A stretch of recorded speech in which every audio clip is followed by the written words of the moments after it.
सो hi बच्चों, welcome back to your video on channel. Paper में बाकी हैं गिनती के दिन और हम लोगों का प्रॉमिस है कि हम सारे माइंड मैप्स को यहाँ पे कंप्लीट कर लेंगे, क्योंकि इस वक्त आप लोग अगर चैप्टर की थ्योरी पढ़ने जाते हो तो आप 3-4 घंटे के वीडियोस नहीं देख सकते हैं। लेकिन अगर आपको कोई ऐसा कंटेंट मिल जाए जिसमें आप विद इन 15 to 20 मिनट्स पूरे चैप्टर को रिवाइज कर सकते हैं, देन डायरेक्टली आप क्वेश्चन प्रैक्टिस पे स्विच कर सकते हैं, तो ये वीडियो आप सभी लोग के लिए है। और मैं आज शुरू कर रही हूँ एक ऐसे बहुत ही इंपॉर्टेंट चैप्टर को जो आपको काफी ज्यादा ट्रबल करता है। 7 नंबर के लिए आपके पेपर में आ रहा होगा डीएनएफ ब्लॉक। अगले 15 मिनट में आपकी टिप्स पे ये हो रहा होगा, राइट। सो इसी नोट के साथ यहाँ पे जल्दी से सभी लोग सेशन को लाइक कर दीजिए, और अगर आप नए जुड़े हैं तो चैनल को सब्सक्राइब कर लीजिए, दोस्तों के साथ शेयर कर दीजिए, क्योंकि अगला जो कुछ दिन आने वाले हैं उस पे ये चैनल पे जो भी कंटेंट मैं डाल रही हूँ आपके लिए बहुत ही बेनिफिशियल हो रहा होगा, ठीक है। सो डीएनएफ ब्लॉक के साथ चैप्टर को स्टार्ट करते हैं। देखिए 5 मेन टॉपिक्स रहेंगे जहां से सबसे ज्यादा क्वेश्चंस पूछे जाएंगे। वैसे तो अगर मैं बोलूं तो आपको जो क्वेश्चन है लगभग यहां से 3 नंबर का बन रहा होगा। एक क्वेश्चन आपको यहां से भी मिल सकता है, और एफ ब्लॉक से या लेंथनॉइड से भी एक क्वेश्चन देखने को मिल सकता है। तो मेनली ये मेन टॉपिक्स रहेंगे जो आपको ज्यादा फोकस करने हैं, क्योंकि अब समय कम है जिन पे आप लोगों को काम करने की जरूरत है। सबसे पहले है कन्फिगरेशन। देखो डी ब्लॉक एलिमेंट्स आपके होते हैं जिनको आप ट्रांजिशन मेटल्स भी बोलते हो। क्यों बोलते हो? क्योंकि इनका इनकम्प्लीटली फिल्ड डी ऑर्बिटल होता है। डी ब्लॉक में हम 3 सीरीज को पढ़ते हैं, 3D, 4D और 5D सीरीज को, और यहाँ पे ग्रुप नंबर 3 से ग्रुप नंबर 12 के बीच में आपके एलिमेंट्स लाई करते हैं। तो 3D, 4D और 5D में 3D सबसे इंपॉर्टेंट है, लेकिन 3D, 4D और 5D सभी की कॉन्फ़िगरेशंस आपको याद होनी चाहिए, ठीक है। एंड आई थिंक सभी ने व्हाट्सएप चैनल ज्वाइन कर लिया है, क्योंकि उसमें ही आपको सारी अपडेट्स और मेरी इन्फॉर्मेशन एंड प्लस जो भी मेरे को आपसे बात करनी है वो मैं कर रही होती हूँ नोट्स के साथ, तो आप उसको ज्वाइन कर लेना पिन कमेंट से लिंक लेकर, ठीक है। सो डीएनएफ ब्लॉक में हम मेनली डी ब्लॉक की यही बात करेंगे, और 3D, 4D और 5D सीरीज हमारे लिए बहुत इंपॉर्टेंट है। तो सबसे पहले काम है कॉन्फ़िगरेशंस को याद करना। तो देखो 3 सीरीज है हमारे पास, तो 3 लाइन है 3D, 4D और 5D के लिए। अगर मैं 3D की बात करूं तो आप इसे फिंगर्स पे याद रखोगे, ठीक है। 10 एलिमेंट्स है, क्योंकि आपके पास 5 सब ऑर्बिटल्स होते हैं, हर में 2 इलेक्ट्रॉन्स आएंगे, तो 10 इलेक्ट्रॉन्स आप फिल कर सकते हो। तो आप बोलोगे Sachin Tendulkar very crazy man free coaching Nikhil Curzon. तो 10 एलिमेंट्स है, 10 नाम है, scandium, titanium, vanadium, chromium, manganese, iron, cobalt, निकल, कॉपर, जिंक, ठीक है। उसके बाद आएगी हमारे पास, तो D1 से लेके आप D10 तक लेके जाओगे तो 3D और 4S यहाँ पे आपका कॉम्प्लीमेंट्री होता है। तो 3D से 3D1 से 3D10 और 4S2 सब में कॉमन है। उसके बाद आएगी 4D सीरीज, जिसमें आएगा आपके पास जो निमोनिक आपको याद रखना है, दैट इज यारी जरा निभाना मौत तक रुकावट राहे पड़ी आगे चलकर। तो यहां से अगेन 4 आपके पास 10 एलिमेंट्स आ जाएंगे, D1 से D10 तक जाएंगे, लेकिन ये आपका 4D और 5S होगा, क्योंकि ये 4D सीरीज है। तो 4D1 से 4D10 जा रहे हैं और 5S इसका कॉमन रहेगा। सिमिलरली अगर मैं लास्ट सीरीज पे आऊं तो 5D है, तो उससे शुरू करोगे आप ला हफ्ता वरना रमेश और इंदर पिटेंगे और हॉस्पिटल जाएंगे। तो अगेन यहां से आप लोग स्टार्ट करेंगे 5D1 से 5D10 तक, और 6S2 कॉमन रहेगा। तो ये तो एक मोटा मोटा हमारे पास तीनों सीरीज आ जाती हैं, सारे एलिमेंट्स आ जाते हैं कि कौन कौन से एलिमेंट्स हैं, लेकिन डेफिनेटली इनमें एक्सेप्शंस हैं। तो एक्सेप्शंस किस किस में हैं उसको याद करने के लिए आप एक लाइन याद रखोगे, क्यों आज आऊं पिटाई करोगे नहीं मौत तक रुकावट राहे पड़ी, ठीक है। तो अगर मैं यहाँ पे बात करूं तो क्यों आ जाओ से कॉपर, सिल्वर, गोल्ड है, प्लैटिनम, क्रोमियम है, पिटाई करोगे से नहीं मौत तक रुकावट राहे पड़ी। सभी में एक्सेप्शन ये है कि सभी में इसमें 1 इलेक्ट्रॉन होता है 2 की बजाय। इन सभी एलिमेंट्स में आपके एस ऑर्बिटल में 1 इलेक्ट्रॉन होता है, और वो 1 इलेक्ट्रॉन को ऊपर शिफ्ट मतलब डी में कर देता है, और केवल पैलेडियम में S0 होता है, ठीक है। तो अगर मैं फाइनल कॉन्फ़िगरेशन बोलूं आपकी, क्रोमियम की D5S1 होगी 1 इलेक्ट्रॉन देने के बाद, इसकी भी D10S1 होगी कॉपर की 1 इलेक्ट्रॉन देने के बाद, इसकी होगी D4S1, इसकी होगी D5S1, इसकी होगी D6S1, इसकी होगी D7S1, इसकी होगी D8S1, D10S0 2 इलेक्ट्रॉन देता है ये, D10S1, यहां पर भी D9S1, ठीक है, ये 2 था, ठीक है, और ये हुई D10S1। तो एक्सेप्शंस किस किस में याद रखना, स्पेसिफिकली क्रोमियम और कॉपर का तो अच्छे से करना याद, क्योंकि क्रोमियम आपका हाफ फील्ड बनना चाहता है, स्टेबल है, और कॉपर आपका फुल फील्ड बनना चाहता है, स्टेबल है, इसीलिए आप ये एनॉमलस नेचर देखते हो इलेक्ट्रॉनिक कॉन्फ़िगरेशन के अंदर। जिंक में आप ऐसा नहीं देखते हो, जिंक, कैडमियम, मरकरी को आप नॉन ट्रांजिशन एलिमेंट्स भी बोल देते हो, क्योंकि इनका कंप्लीटली फिल्ड डी ऑर्बिटल होता है बोथ ग्राउंड और एक्साइटेड स्टेट के अंदर, ठीक है। अगला जो टॉपिक रहेगा, पहले ये काम कर लेना, इसी से मैक्सिमम क्वेश्चंस कर पाओगे। Then you have physical properties, reasoning based 3 number का सवाल बनेगा, ठीक है, कोई भी 3 प्रॉपर्टी से पूछ सकता है, तो आपको सारी प्रॉपर्टीज के रीजंस और ट्रेंड्स याद रखने हैं। सबसे पहले हम बात कर लेते हैं मेल्टिंग पॉइंट की। मेल्टिंग पॉइंट डिपेंड करता है नंबर ऑफ अनपेड इलेक्ट्रॉन्स के ऊपर, क्योंकि जितने ज्यादा अनपेड इलेक्ट्रॉन्स है उतना ज्यादा मेटल मेटल बॉन्डिंग होगा, और जितना ज्यादा मेटल मेटल बॉन्डिंग है उतना ज्यादा आपको उसे टेम्परेचर देना पड़ेगा, तो मेल्टिंग पॉइंट बढ़ जाता है, ठीक है। तो इवेंचुअली आप बोलते हो कि डी ब्लॉक एलिमेंट्स का हाई मेल्टिंग पॉइंट होता है क्योंकि उनके पास अनपेड इलेक्ट्रॉन्स होते हैं। अब अगर मैं बोलूं तो आप D1 से D4 तक जब जाओगे या D5 तक जाओगे तो अनपेड इलेक्ट्रॉन्स बढ़ते हैं, और फिर D10 में डिक्रीज होते हैं क्योंकि पेयरिंग स्टार्ट हो जाती है। तो मेल्टिंग पॉइंट पहले बढ़ता है और फिर डिक्रीज होता है। लेकिन मैग्नीज का हाईएस्ट नहीं होता है क्योंकि मैग्नीज स्टेबल होता है हाफ फिल्ड होने की वजह से, तो क्रोमियम का हाईएस्ट होता है, याद रखिएगा। तो यहाँ पे याद रखिएगा क्रोमियम का हाईएस्ट है, मैग्नीज में डिप है, और लोएस्ट जिंक कैडमियम मरकरी का होगा, तो 3D में हाईएस्ट क्रोमियम का होता है, और पूरे डी ब्लॉक में हाईएस्ट टंगस्टन का होता है because of more number of unpaired electrons, ठीक है। तो एलिमेंट का नाम भी पूछ सकता है, रीजन भी पूछ सकता है, दोनों ही आप बता देंगे। नेक्स्ट है enthalpy of atomization, it is the energy required to break your metal and metal bonds. Again जितने ज्यादा अनपेड इलेक्ट्रॉन उतना ज्यादा एंथैल्पी ऑफ एटमाइजेशन रहेगा, तो उतना ही ज्यादा आपको बॉन्ड तोड़ने में एनर्जी लगेगी। तो अगेन ये भी पहले बढ़ेगा फिर घटेगा, लेकिन यहाँ पे 3D सीरीज में हाईएस्ट वेनेडियम का होता है, वो आप लोग याद रखिएगा। वो एक अगर नाम वाइज पूछ ले तो आप बता दोगे वेनेडियम का हाईएस्ट होता है एंथैल्पी ऑफ एटमाइजेशन, ठीक है। नेक्स्ट आएगा आपका एटॉमिक साइज। अब देखो लेफ्ट टू राइट जनरली आप जब जाते हो तो सेम शेल में इलेक्ट्रॉन्स बढ़ते हैं, जब सेम शेल में इलेक्ट्रॉन्स बढ़ते हैं तो न्यूक्लियस और इलेक्ट्रॉन के बीच में अट्रैक्शन होता है, जिसकी वजह से साइज डिक्रीज होता है, जिसको आप जेड इफेक्टिव भी बोलते हो। लेकिन डी ब्लॉक में आपके पास 4D के बाहर क्या है 5s, 3D के बाहर क्या है 4s, तो s के 2 इलेक्ट्रॉन्स बैठे हुए हैं जब आप इलेक्ट्रॉन्स को फिल कर रहे हो। तो आप जब इलेक्ट्रॉन्स को फिल करते हो तो s के इलेक्ट्रॉन्स का रिपल्शन स्टार्ट हो जाता है d के इलेक्ट्रॉन्स के साथ, और जैसे आप इलेक्ट्रॉन्स फिल करते हो वैसे वैसे रिपल्शन ये बढ़ते चले जाते हैं, और जो ये रिपल्शन है जिनकी वजह से क्या होता है आपके जो मॉलिक्यूल का साइज है वो बढ़ जाता है, क्योंकि वो दूरियां बनाना चाहता है। इस इफेक्ट को क्या बोलते हो, स्क्रीनिंग इफेक्ट, ठीक है।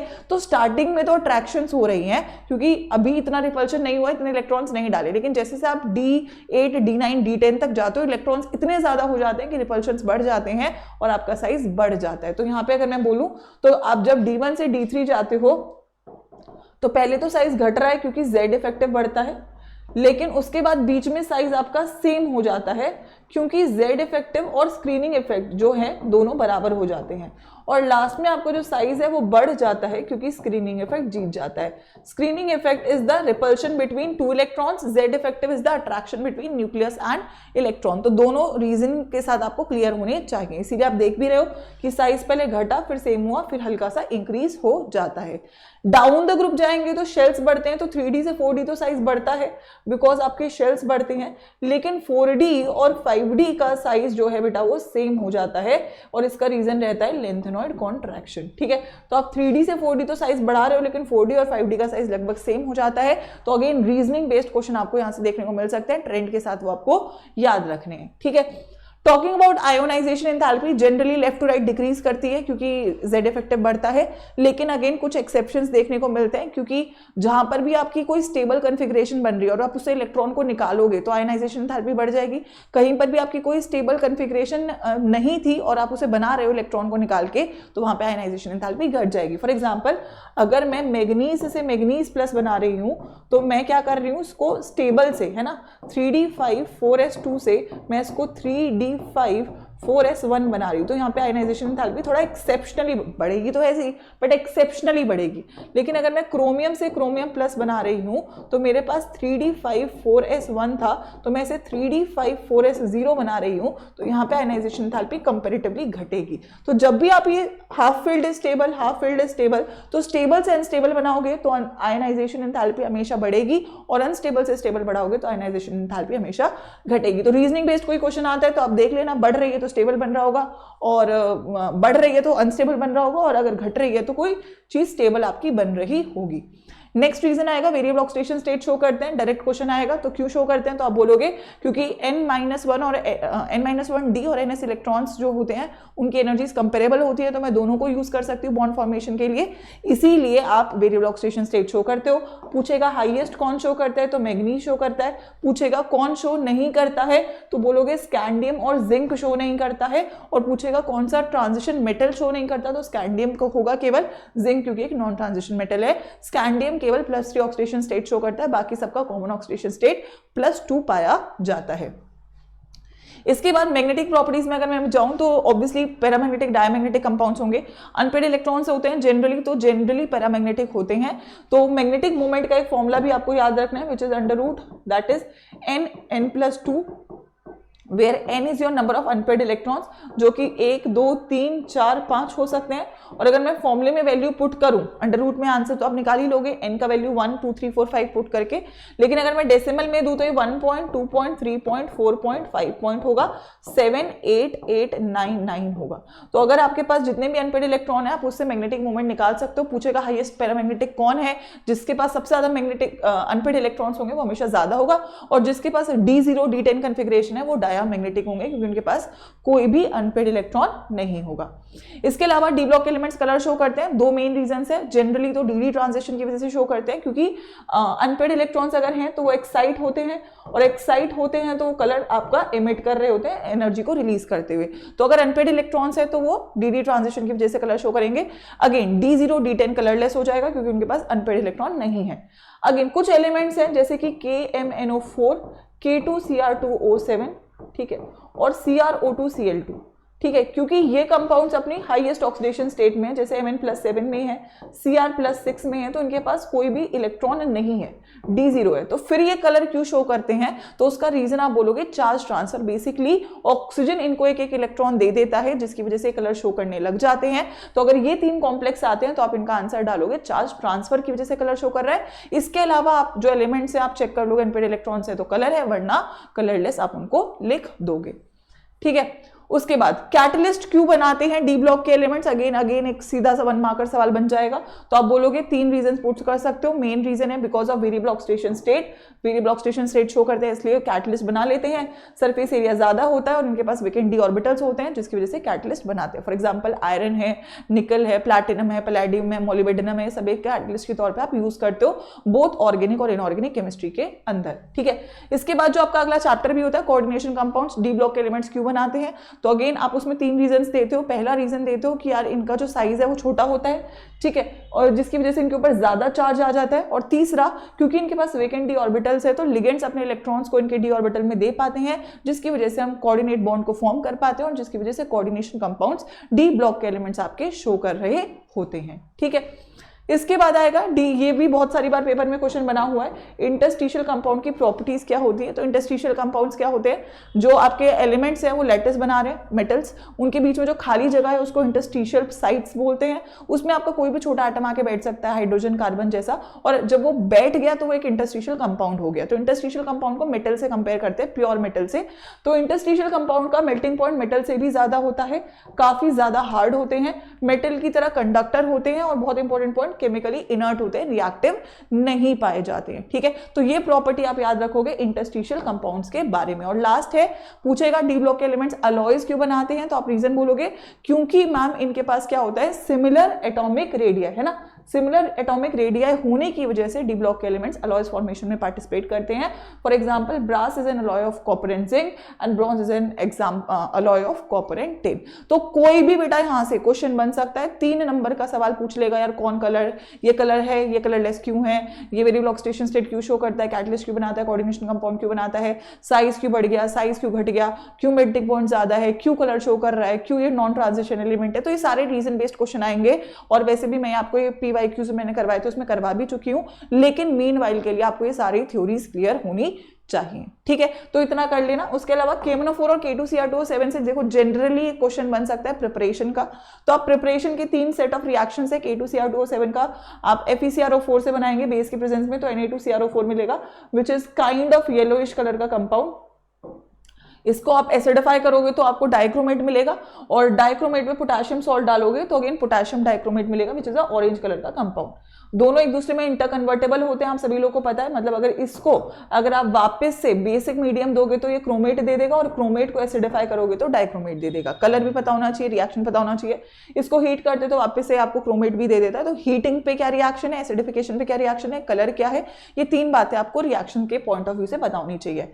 Similarly for KMnO4, black colour की पायरलासाइड ओर से आप K2MnO4 बनाते हो, which is a dark green colour का कंपाउंड, एंड अगेन उस पर आप एसिडिफाई कर सकते हो, तो आप यहाँ पे बना सकते हो KMnO4, which is a purple colour के क्रिस्टल्स होते हैं। ठीक है, पर्पल कलर के क्रिस्टल्स आपके पाए जाते हैं। तो इतना कर लीजिएगा। ठीक है, लास्टली जो इंपॉर्टेंट रहेगा आपका इसके अलावा वो रहेंगे लेंथेनॉइड्स। ठीक है, लेंथेनॉइड से जैसे बोलूं तो बहुत ज्यादा क्वेश्चंस नहीं आए, रीजनिंग बेस्ड क्वेश्चन ही पूछा गया है।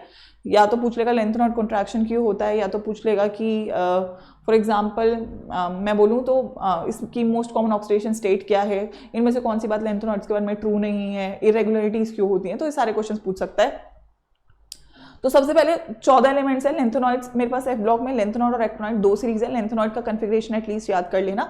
तो पहले तो 14 एलिमेंट्स याद करने के लिए एक ट्रिक है, लारा सैर पर निकल पड़ी, सब यूरोप की गाड़ी तब दौड़ी होगी, एक तुम यामाहा ले लो। ठीक है, तो यहाँ से मेरे पास 14 एलिमेंट्स आ जाएंगे। अब देखो मेरे पास अगर कन्फिग्रेशन की मैं बात करूँ तो इट इज n-2f 1 से 14, n-1d 0 से 1 और ns2। तो ns2 तो सबका कॉमन ही है। अब डी में या तो 0 इलेक्ट्रॉन है या तो 1 इलेक्ट्रॉन है, तो केवल 4 एलिमेंट्स है जिसमें डी में 1 इलेक्ट्रॉन्स है। उसको याद रखोगे। लारा और सीरत गाड़ी लेकर लुधियाना गए तो लेंथेनियम, सीरियम, गैडोलिनियम और ल्यूटीशियम में आपका D1 होता है, बाकी सब में D0 है। अब बाकी F याद करेंगे।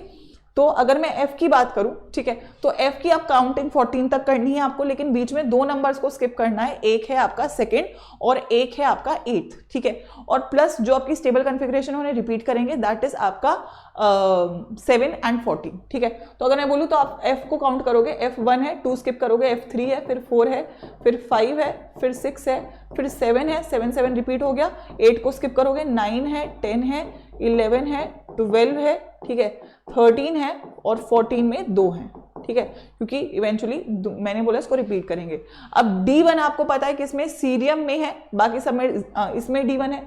ठीक है, इसमें D1 है। ठीक है, और इसके अलावा मेरे पास गैडोलिनियम में D1 है, दैट इज F7 वाला जो हमारा कंपाउंड है, इसमें आपका D1 है। और लास्टली हमारा D1 लुटीशियम में इसमें है। बाकी सब में आपको पता है D0 है, D0 है, D0 है, D0 है, D0 है, D0 है, सभी में D0 है। ठीक है, और ये आपको पता है ये 5D है, ये 6S है और 5D है, 5F है, 6D है और 7S है और 7S2 कॉमन है। तो पहला काम है सीक्वेंस याद करना ट्रिक से, फिर आपको याद रखना है D1 किस किस में है, फिर F का सीक्वेंस मैंने बता दिया, 2 को स्किप कर देंगे, 8 को स्किप कर देंगे, 7 रिपीटेड है और 14 रिपीटेड है। तो सीक्वेंस क्लियर है तो उसके आप साथ में पूरी कन्फिग्रेशन लिख सकते हो। तो अगर कन्फिग्रेशन का सवाल आता है तो यहां से आप उसको डील कर सकते हो और लिख सकते हो। ठीक है, तो कन्फिग्रेशंस एटलीस्ट एक बार कर लीजिएगा। इसके बाद अगर मैं बोलूं एफ ब्लॉक का क्वेश्चन डेफिनेटली लेंथेनॉइड कॉन्ट्रैक्शन से बन सकता है। तो व्हाट इज लेंथेनॉइड कॉन्ट्रैक्शन? तो देखो न्यूक्लियस है, इसके आगे बहुत सारी शेल्स होंगी, लेकिन मैं अगर लास्ट शेल्स बनाऊं तो आपको पता है F होगा, D होगा और S होगा।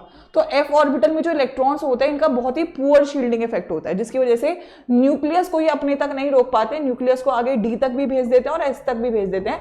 तो S के जो 2 इलेक्ट्रॉन्स है, न्यूक्लियस इनको पकड़ लेता है, खींचता है अपनी तरफ, और खींचेगा तो ऑब्वियसली साइज डिक्रीज होगा, राइट।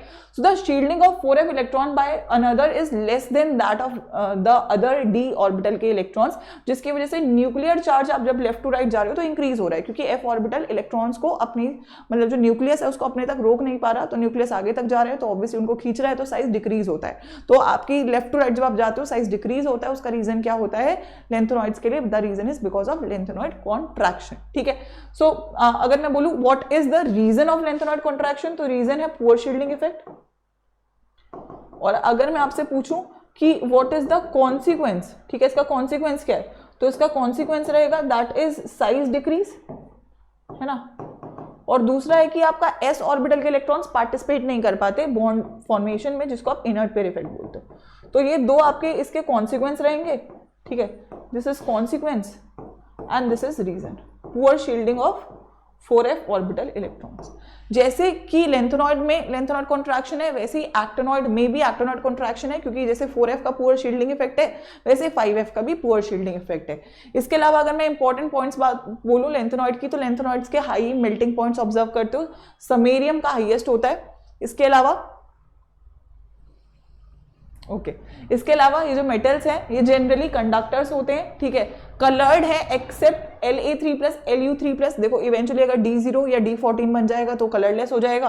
पैरामैग्नेटिक है accept F0 and F14। Again जो F0 या F14 में वो पैरामैग्नेटिक नहीं होंगे क्योंकि उनके पास अनपेयर्ड इलेक्ट्रॉन नहीं है, बाकी सब पैरामैग्नेटिक है। ये वाली लाइन पेपर में आती है। तो basic nature of hydroxide increases from left to right, क्योंकि आपका बॉन्ड जो साइज है वो डिक्रीज हो रहा होता है। तो बेसिक नेचर जो है वो आपका इंक्रीज होता है लेफ्ट टू राइट, यानी कि LaOH3 से LuOH3 अगर आप जाओगे तो बेसिक नेचर जो है वो आपका दैट इज इंक्रीज होगा, निकलने का टेंडेंसी आपका दैट इज इंक्रीज हो रहा होगा OH का।